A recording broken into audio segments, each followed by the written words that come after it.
Okay guys, so let's talk about Type-C cables.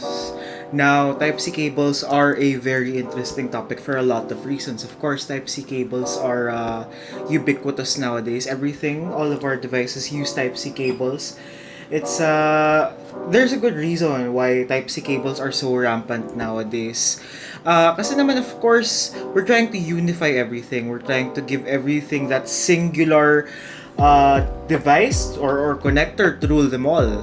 That's why Type-C is such a great device to be able to unify all device connectors in essence.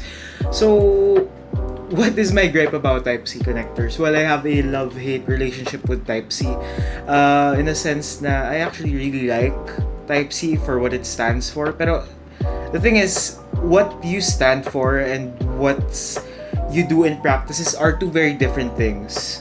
So, for example, of course, you have your typical Type-C cable. Let's find one here. Here's your typical Type-C cable.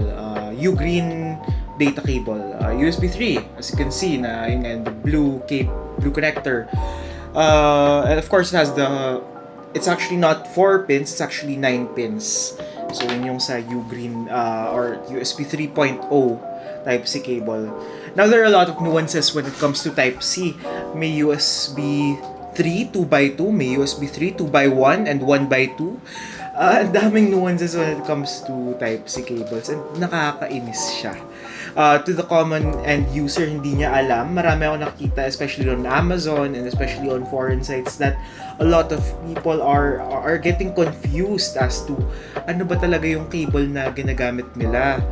Ano ba talaga yung cable na nakaharap sa kanila, kasi nga of course you're using a certain device and you don't know exactly what the type of cable that is most applicable for your device. So for example, my phone, it's charging right there lang. Pero it's a Galaxy S20. Now, a Galaxy S20 is only capable of USB 3, 5 gigabits a second connection. So that's the first iteration of USB 3 talaga eh. So not as fast, pero you don't really need super duper fast data transfers when it comes to a mobile phone anyways, which is understandable. But when we get to something like a hard drive, like here, wait lang, hanapin natin.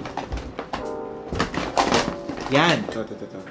This is an Orico NVMe drive 2x2, NVMe 2x2, and it should have like super duper fast blazing speeds na it should basically be like the epitome of how fast you can go with USB and Thunderbolt and whatnot. But the thing is, you are essentially bottlenecked by the cable. Even though it's USB-C, kasi theoretically the speed should be up to 20 gigabits a second if you're using an NVMe USB 3 device. But because of that amazing thing called fragmentation in the USB-C ecosystem, you are left with nothing more than just a super duper overpriced enclosure and with not much speed in return. So yun yung parang problema ko, na it's super dependent on the cable. What else? USB-C was promised to be the ultimate cable also for displays, as in monitors and whatnot, for displaying stuff. And it does hold its promise na there are certain Type-C cables that work with cables, but the vast majority, I would say 90% or more, do not support that feature. So parang, di ba nakakainis na parang this was hyped up na yun yung magiging standard niya. Of course, understandable nga na because it adds cost and complexity to the manufacturing process when you could go for something a lot cheaper. It's completely understandable. But still, it's still kind of disappointing when you thought that this is the one cable to rule them all, and yet it was promised that it would have these features, and yet ayun nga, ang daming versioning, ang daming hindi applicable na features when you buy the lower tier one, when you buy the one that's just for common Android phones. So that's the problem right there. And of course, meron din ibang types of USB Type-C cables such as the eMark cable. Now, the eMark cable allows you to transfer other than fast speeds. It also allows the device, the host device, and the control device, the master and slave device, to communicate with one another and essentially negotiate on things such as power, such as speed. So these two factors can be negotiated with the eMark connector or chip that's embedded inside the cable. Now, bilang lang ang cables na may eMark chip. And, di ba, parang ang labo naman nun na for example, my laptop right now, it can charge 65 watts through a Type-C cable, but it will only charge 65 watts through a Type-C cable if you have an eMark USB-C cable. And basically, nobody really writes that down kung ano yung eMark specification niya. Parang they'll just write 65 watts and then parang in small letters they'll say na it only supports USB 2.0 transfer speeds, but it supports the higher current and voltage required for 65 watts.